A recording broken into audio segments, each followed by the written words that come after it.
naman!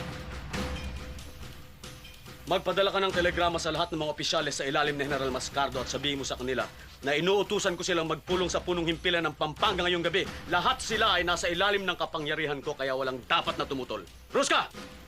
Pumunta ka sa opisina ni Presidente Aguinaldo at sabihin mo sa kanya na... Balak daw hong arestohin ni General Luna si General Mascardo pag hindi pa daw siya sumunod sa utos. Hindi maganda to. Baka naman isipin ng mga Amerikano na nagkakagulo tayo sa sarili nating rango. Totoo naman, di ba?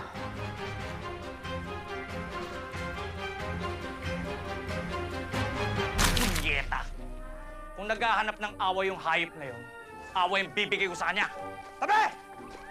Tingin niyo yan! Bawal! Huwag niyong susundin ang utos ni Luna. Kunin yung mga armas niyo! Ano pang hinihintay niyo?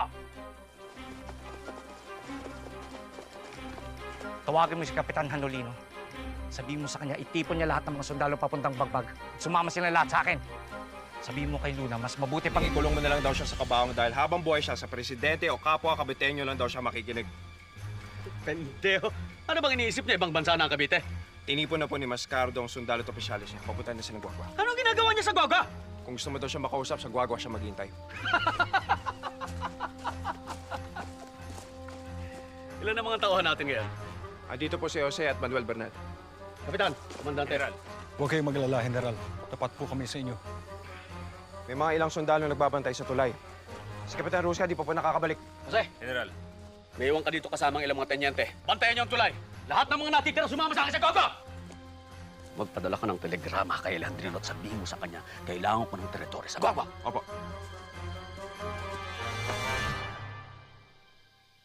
At magdala na rin tayo ng kabaong.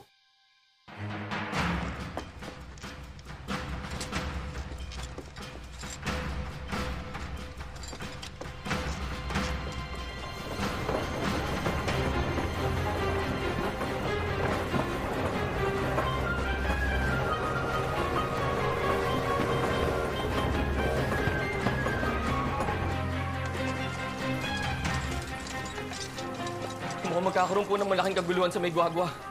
Nag-aabang na po si General Mascardo kasama ang mga sundalo niya sa pagdating ni General Luna. Kailangan mo na magpasya.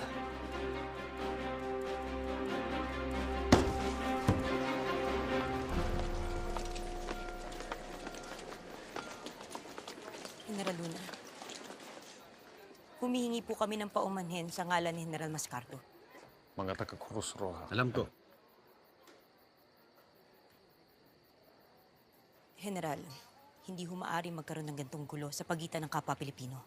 May punto siya, Hindi General. ko ginusto to, Komandante. Bini-bini, General, sabihin mo kay General Mascardo na binibigyan ko pa siya ng isang pagkakataon para sumuko ng mapayapa.